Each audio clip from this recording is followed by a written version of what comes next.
Welcome to the Develop Yourself podcast, where we teach you everything you need to land your first job as a software developer by learning to develop yourself, your skills, your network, and more. I'm Brian, your host. Today on the Develop Yourself podcast, I'm here with Henry Lamb, a professional ADHD coach for adults.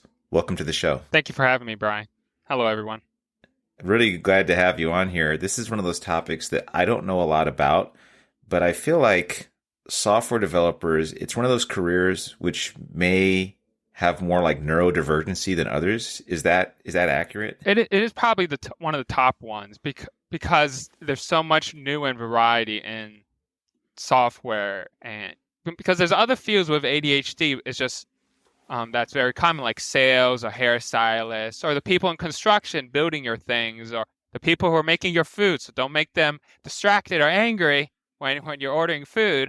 So finding ways to take care of yourself and your surroundings so you can help yourself be, happy, healthy, and whole. I mean, that's the purpose of my coaching, no matter what, because this stuff can be applied to other people.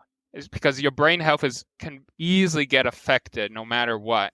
And this life is all about bombarding your brain, and that you just do the dumb things and waste money and etc. So it affects all ages of people and all genders. It's just some different groups, different personalities and likings, like software developers, higher chance of ADHD.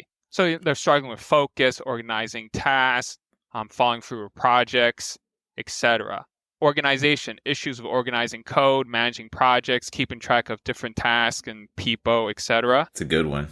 It's funny you brought up the time management part, because that's a huge thing as a software developer, is that when you're on your whatever job you're in, you're going to be tasked with a project or some thing you have to create, and you're going to have to give estimates and think, okay, this should be done by, Friday or something like that, or in 2 weeks I should be done with this task. It's a really common thing to do, and missing those deadlines can be a big deal. It can be one of those things that's frustrating because you're like, I thought it would be done by this day, and how am I supposed to estimate something this far out? It's a really good one. Yeah, it's a tough one to do. Hey, I hope you're enjoying this episode, and if you're interested in becoming a software developer, learning how to build complex software, and actually get hired, join me at Parsity.io. If you're serious about joining, just schedule a call with me by clicking the link in the show notes below. Thanks, and back to the episode. What are some techniques that you've found effective for people to maintain their focus, concentration, basically either work around or maybe leverage their ADHD? Like how do they become productive and effective with ADHD? Yeah.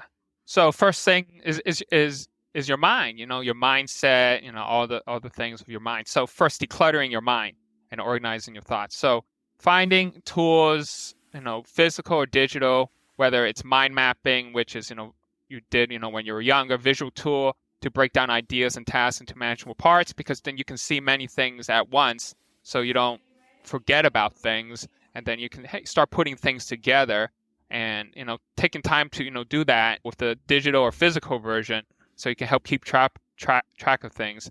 And then you could also be using like a task management system, whether it's Trello, which is visual Kanban boards, like Toyota. They're creating very effective workplace and productivity and less problems, versus you could also be doing ClickUp, which has like almost everything you need to figure out stuff. But of course, you might feel overwhelmed with that. So, and then, just tracking your thoughts is important. So journaling, writing down, is this helpful? Is it going to, what can I question myself? How long would this really take? Do I give myself extra time? Is this really important now?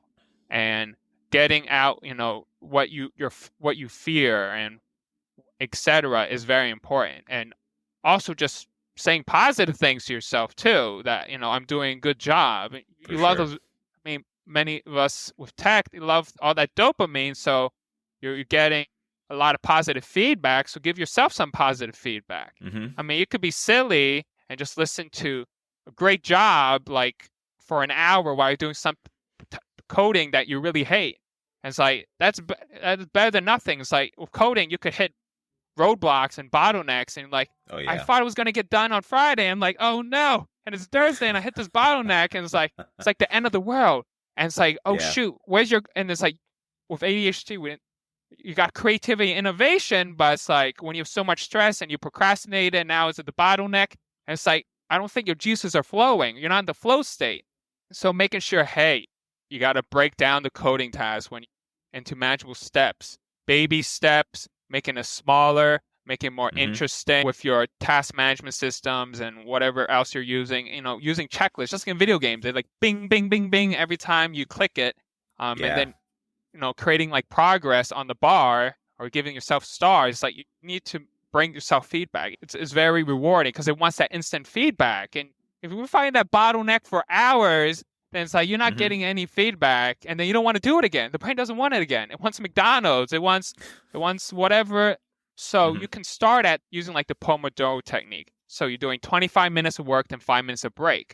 Of course, sometimes you're in a flow state or you kind of know how long it'll take and you don't want to lose the focus. So you can adjust that to 50 minutes or 115 or 2 hours or some people 3 or 4, because 4 hours is like the Okay. max for focus.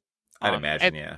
yeah, and then about maybe the rhythm with some breaks, like with the sun and the earth, like your rhythms maybe like 1.5 hours of focus, then take a break, then do it again. So mix and match, what's going on. Of course, some of us are out of tune with sleep, as mentioned earlier. So Hmm. fixing that is very important for your focus, because in general, AC or not, your focus is designed to be 8 to 12 p.m. in the morning is your best focus time. It's like get the things done as soon as you Yeah. can. Of course, some people start at 9, not 8. So making sure you do the hardest thing during that time and make sure you break it down and etc. But also then you have your pre-focus. You don't just jump into that hard coding, even if you have everything else set up. You gotta prep. It's like if some of us play Fortnite, you don't just jump into the match. You practice the shooting arena, the target zone, and just hit targets. Make sure it's accurate. You get in the zone. So you got to find out how you're going to get in the zone, which is important. Whether you're beating a bottleneck, whether you're creating some creative artwork, you got to get in Hmm. the zone. And that's important. So figuring out what works for you and having choices to do that. It's just like in sports. They have, a bunch of things they do right before it. It's not like they just Hmm. jump and throw the ball into the hoop. They got to prep. So you got to find what's your pre-game routine or pre-work Yeah. routine. I like that a lot because what you've said, it's funny because I'm like thinking, man, I do a lot of this stuff. And I've learned it over the years because I remember my brain was constantly just running as a software developer, especially when I was new. I was like, am I doing this right? Am I not? How am I going to get this thing done on time? Am I working on the most important thing? How can I break this task down?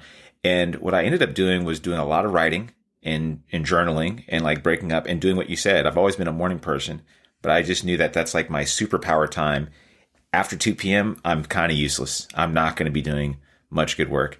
A lot of what you've been talking about sounds like habit creation and rituals, but specifically designed for people that may have ADHD. It sounds like a lot of what it boils down to is habit creation, which I think is a really powerful thing to do, especially if you're transitioning careers and you're trying to figure out, software is a stressful career. I think people forget that it is not like a super chill career where you're just kind of hanging out all day. It's like the deadlines and the stress and the problem solving gives you those big hits of dopamine, like you've said, but it's also just weighs on you and your brain. It can be taxing. It can be like draining. Some days after coding all day, I'm like physically tired. I feel like sometimes. Have you heard that from other software developers?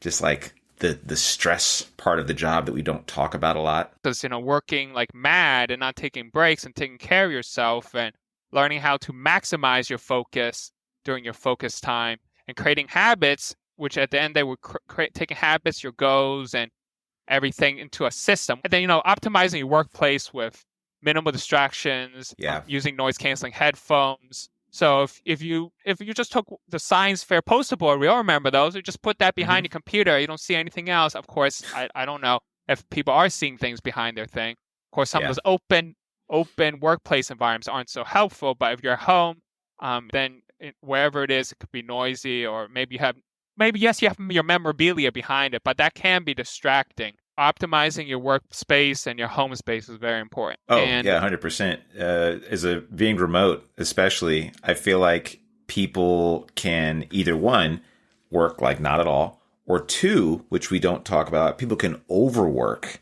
and work well beyond what they would normally do in an office.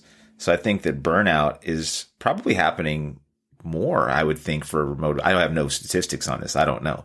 But I know for me, at least, like I was working way too much when I first started working from home after being in an office. It used to be you go take a train and that was your ritual or something, or you drive into work, you do your work, then you go home. Everybody goes home. Now, a lot of those rituals have been broken. And it sounds like a lot of what you're suggesting, if I'm hearing this right, is that people create rituals for themselves in order to like get into this flow state to make sure that they're not like burning out and just doing work nonstop. And then using, Trello and, Notion and Google Calendar to stay organized. So that's, like you said, you're creating, coping mechanisms throughout the years. And a lot of HC engineers, they create coping mechanism, which, they get by, but then when they hit a spot where it's too much, feels like the end of the world. And it's like, who am I anymore? And it's like, well, we can fix all those. I know I'm helping right now economics computer science major, very bright. It's like he dropped out of college, sort of, but not dropped out. But he's coming back, but he pretty much left spring semester, and then but now he's getting better. But now it's like he can, he feels more himself now, but it's like he doesn't feel accomplished. Which is a problem. It's like, having a goal that's meaningful to him and doing something daily to progress. Because he got by because he's smart, but you can't get by in life with just being smart. You got to take on stress and be disciplined and organized. Doesn't matter, if you got high GPA, but then maybe you didn't do as well in school as you could have still, or yes, you look good on the outside, but inside you feel like crap because you don't have the mental discipline, which part of it is that part of the discipline is your environment and your self-talk and how you go about structuring your day and thinking about I'm tackling things because I want to and making it easier. It's making things easy and fun. That's the number one thing. Make it easy and fun, and it's doable. If you don't think it that way, that AC, is over, or I can never do it. But maybe the software is not the right thing for you. If it's because maybe yet, or it's just not the right thing. Because some people have a lot of baggage, and yes, I know I can help you get to people, help fix your health and mental health, so your body is running, like a fine Ferrari. But if you're not willing to do that, and you're not open to changing, and that. It's okay that if software is not right for you, and there's other things you can do with your brilliant mind, but if you're just expecting it's easy, off the bat without anything else, then you're gonna have trouble, because there's so many software people, because they're just jumping because it's money, but they're not thinking about anything else of it. It's money. Tech is money, but are you willing to pay the price to get there? And if you're not type A, or you find or create a system, then it's like you're gonna have trouble with like getting into those tech jobs, because you have to stand out on many fronts, not just your 4.0 GPA, or you have some coding project. You got to stand on other fronts, and then you got to maintain that, because some, like you said, on remote, my God, I could be doing nothing, or we could be going all day, all night, forever until this car burns and crashes. Well, a lot of these AC folks, undiagnosed, they get on performance review. And then especially when they're in remote work, and that becomes troubling, and then like they're so behind, and then because they're not taking breaks, they're creating structure, they're not being mindful, and then then they feel like I can never do this, like I can't, scared to go back to work, or etc., and then burn out. And then it's like then you're just like tired but wired, then at home, and then hating yourself. So we want to prevent that. So all this stuff, the early you can, seek help instead of just like throwing stuff on Reddit, because a lot of Reddit is just negativity and not helpful, and it's not tailored to you. And it's like I just go on there. It's like, okay, this is the first time I started trying to comment on Reddit. ADHD. It's like they're all like almost negative, even sometimes on productivity one. It's like And a lot of Yeah. the people's comments aren't even helpful. Yeah, the Reddit and YouTube space is nuts because there's so much more information. Like I started learning to code around 10 years ago, and there was a lot less information, which I actually think is more helpful because I went to a few trusted sources to get information, and I read books, and there wasn't like this whole social media aspect of the tech content creator scene. Nowadays, you have people like me or, a million people on YouTube. I went on Reddit and I was trying to give advice, based on being a software developer with 10 years experience, and people that have zero experience are like calling me out saying, I don't know what I'm talking about, and just nonstop negativity. I'm like, this can't be good. I felt so bad for people that are just learning to code. And that's like the first introduction they have is somebody saying, you can't do this. It's impossible. And, I can't figure this out. So therefore no one can figure this out. You don't know what you're talking about. I'm like, okay, well, that's not a very good worldview to have. Yeah. But it sounds like, I know that there's a lot of people that like do well in this profession, maybe because they have some form of ADHD. Entrepreneurs, a lot of them ADHD or inventors, like they keep going. Like the Energizer Bunny, which sometimes I know for detriment of them, but they keep persisting and figuring out and seeking help because doing it all by yourself is hard. Where's the feedback? Where's the mirror? Saying, oh, it's like you're throwing the punches wrong. You've been doing it like this when it should be like that.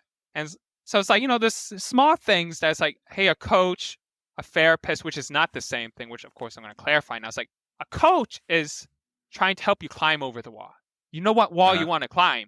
When you see therapists, you're like, I don't feel good. What wall? There is no wall. I don't feel good. I'm lost. It's like the wall might be somewhere over here, but you're lost. You don't feel good. It's like you're thinking about over there behind you still. And it's like, okay, so we're thinking about, hey, you have a go, the wall. How are you going to climb over it? What do you need? What do you need training? Oh, yeah. So, just like a boxing coach, you have raw talent in it. You're amazing. ADHD, great projects, great intelligence, great typing skills, etc. But you don't have the other things needed to be a great software developer yet. And if you're trying to do, coding bootcamp is great. There's creating a structure. You don't have to think too much about going here or there or whatever with all the stuff. So you just stick with it. And you can have some time to have some freedom to experiment other ways, making things more interactive, fun. However you process things better. Speaking out, working with people. Making it just more real and tangible, which is important in coaching. It's like, hey, you have a goal, you have challenges, you have strengths. How can we use those strengths to overcome the challenge to get to the goals? And we're not, of course, goals is like, okay, we're not saying like, lose 10 pounds in a month, which is we want better way, which we kind of call like a flexible SMART goal, which I forget what that's called. Which happens with ADHD. Sometimes, your memory doesn't work, but that's okay. So we're saying you're going to take steps to improve your eating and planning habits and stuff, and then you're going to lose weight better. That sounds better than you losing 10 pounds because we're making progress. Because, so it's just like the stock market. It goes up, it goes down. So sometimes you'll go up and sometimes you'll go down because you're dealing with a lot of things. So progress is not linear. It's just like crossing a river. Yeah, totally. This is a mental game as much as it is like a skills game. And I like what you've hit on too. Like you can not always control the outcome, but you can control your habits. And as a person that's learned to code, went through weight loss and workout programs and stuff, I've seen my own progress, and it's never linear. It's ups and downs and ups and downs. Same thing in my career. And I've spoken with so many people now about their own careers in tech or just in general that I respect. And it's interesting to hear their non-linear paths. I've met very few people that have what anybody would consider a traditional path in software, really any career. Last question before I let you go. I'm curious, what advice would you give to somebody with ADHD who's just starting their journey into software development? So, first of all, embrace your strengths. Seek support tailored to your needs. You're like a fresh boxer. You're, wow, you got so much potential, but there's so many things you gotta learn. It takes time. You don't just become a fresh athlete in one day or 1 month. You don't build a business in 1 year or etc. That's so successful. It takes time. There's challenges. So your brain is wired differently, but different can be extraordinary. And remember, if you see a coder running around looking for misplaced laptop while holding it in their hand, just know they might be one of us with ADHD. So, having humor is very important. If you think I'm already a successful coder, I'm already getting better, fake that you already did it, that you're already successful at this interview, then it's like your brain is like, it's looking for patterns. ADHD folks are really great at pattern recognition and problem solving. So it's like, you gotta use that to your advantage. You gotta make sure that you bring it in positive, that like, I'm a great coder, or you could even wear clothing that says, I'm amazing coder, I'm already at Google. It's like putting that mindset when you work. It's like if you want to be a doctor, you wear a lab coat every day, that I'm taking this serious. I'm not, being my pajamas coding, okay? That's not serious. You got to put yourself in that mindset, because that's what successful people do. They think about their future and think about the other people doing and take their things and then put it to them. Because how do you present yourself to, some, ADHD folks that might be struggling with social skills, not to their fault, or autism, or which both of them have spectrums. Those things can be improved, and it takes time. And I know people I can find to help you, and putting on that training wheel, putting on the plates on your bar so you can get higher and higher. You guys got this. Life is short, so do what you want to do and figure out what you want to do, and then pursue it. Yeah, and pursue it. Yeah. So I like your positive outlook a lot. That's something that I feel like is missing online. I'm too much online doing content creation, which I'm assuming you're doing as well. And there's so much negativity nowadays. I think it's really important to maintain that optimism and to almost like gaslight yourself into thinking, hey, things are possible for me. Thinking like that. I think that's been helpful my entire life, because I've dealt with a lot of things like most of us have. And I think keeping that optimism has been really important to the trajectory of my own life. Where can people find you online, Henry? Yeah, so they can find me on different social media, but I'm still trying to build them up. So you can just find me if they type in ADHD Coach Henry on Google, or you can just type in ADHDcoachingnearme.com. So just straightforward, or you can type in ADHD Coach Henry on Google, and there I am, and you can ask me questions, and we can talk. Hey, I can help you pinpoint some things that's going on in your life, and you can start moving for in a 15-30 minute session, just to help move things along. I'm working on also a group program to help coding bootcamp students out, to help them succeed in boot camp and when they get into their career, because it's a lot of the same principles no matter what. Stuff we discussed today and more, so you can create the life that you want. I hear that. Hey, thank you so much for being a guest today. Really appreciate this conversation, and hopefully have you back again. Thank you. Yeah, thank you for having me. It's been a pleasure. That'll do it for today's episode of the Develop Yourself podcast. To learn more about becoming a software engineer with us, then check out Parsity.io. If you're not quite ready for that, then jump into our Dev30.xyz program, which is 30 days of working on your mindset, habits, and JavaScript skills. Totally worth it. See you next week.